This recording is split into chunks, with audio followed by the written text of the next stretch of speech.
तो क्या मध्य प्रदेश कांग्रेस में होने वाला है बदलाव, और ये बदलाव बड़ा बदलाव होगा, और इस बदलाव के साथ कौन सामने आएगा, और ये चर्चा क्यों तेज हो चली है। दरअसल मैं बात कर रहा हूं 2023 के विधानसभा चुनाव से पहले कांग्रेस आलाकमान की रणनीति की, और उस रणनीति में मध्य प्रदेश के संदर्भ की बात मैं आपसे इसलिए कर रहा हूं कि मध्य प्रदेश कांग्रेस में क्या सब कुछ ठीक ठाक चल रहा है, और यदि ठीक चल रहा है तो ऐसा क्यों हुआ कि कमलनाथ की गैर मौजूदगी में कांग्रेस के 3 बड़े चेहरे प्रदेश के दिल्ली हो आए, आलाकमान से मिलकर आ गए।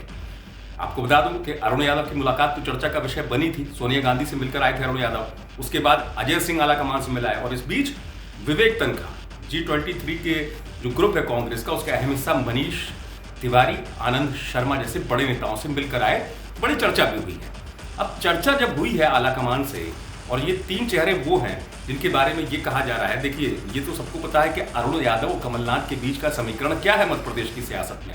अरुण यादव खासे नाराज चल रहे हैं, दिग्विजय सिंह से उनकी निकटता बढ़ रही है, दिग्विजय सिंह से बढ़ती निकटता के बीच में अरुण यादव आलाकमान से भी मिलकर आते हैं, और उसके बाद अजय सिंह, दूसरे वो बड़े चेहरे मध्य प्रदेश कांग्रेस के जो हाशिए पर हैं, कई बार पार्टी को लेकर ही सवाल उठा देते हैं, नेतृत्व पर भी सवाल उठा देते हैं। तो क्या कांग्रेस के अंदर सब कुछ ठीक है?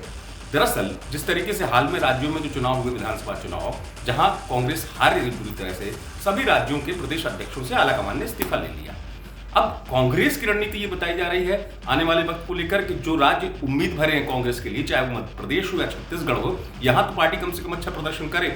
यही वजह है कि बदलाव की मांग अब तेज हो चली है और कांग्रेस के अंदर से निकल रही है। हालांकि मध्य प्रदेश के जो कांग्रेस के बड़े नेता वो उस चीज को स्वीकारते हैं, उनका कहना यह है कि मिलने का अधिकार सबको है, और आलाकमान तक कोई अगर जाता है मिलने के लिए तो व्यक्तिगत तौर पर जा सकता है। लेकिन क्या सब कुछ इतना व्यक्तिगत है? और अगर व्यक्तिगत होता तो ये सक्रियता कमलनाथ की गैर मौजूदगी में क्यों तेजी से बढ़ गई है? और कमलनाथ की गैर मौजूदगी में अगर 3 कांग्रेस के ये बड़े चेहरे जिनके बारे में मैं जिक्र कर रहा था, दिल्ली तक जाते हैं, मिलकर आते हैं, अपनी पीड़ा सुना देते हैं, तो इस स्थिति को क्या समझा जाए? दरअसल कमलनाथ के पास 2 पद हैं, आपको पता ही है, नेता प्रतिपक्ष वो हैं, मध्य प्रदेश कांग्रेस के अध्यक्ष हैं। अब ऐसी स्थिति में अगर 2023 का चुनाव कांग्रेस को जीतना है मध्य प्रदेश में, तो उसको लेकर पहले तो पार्टी के अंदर से ये अब जो ये 3 नेता जो गए हैं, इनकी मांग हो चली है, बदलाव को लेकर इसको जोड़कर देखा जा रहा है, जिस तरीके से आलाकमान के पास ये पहुंचे हैं। अब देखने वाली बात यह है कि कमलनाथ को लेकर जैसे कहा जाता है कि 2023 का चुनाव उनके नेतृत्व में लड़ा जाएगा, इस बीच कांग्रेस के ये बड़े चेहरों की सक्रियता क्या कांग्रेस के लिए प्रदेश में बड़े बदलाव का इशारा है? ये देखने वाली बात है। आप देखते रहे एमपी तक।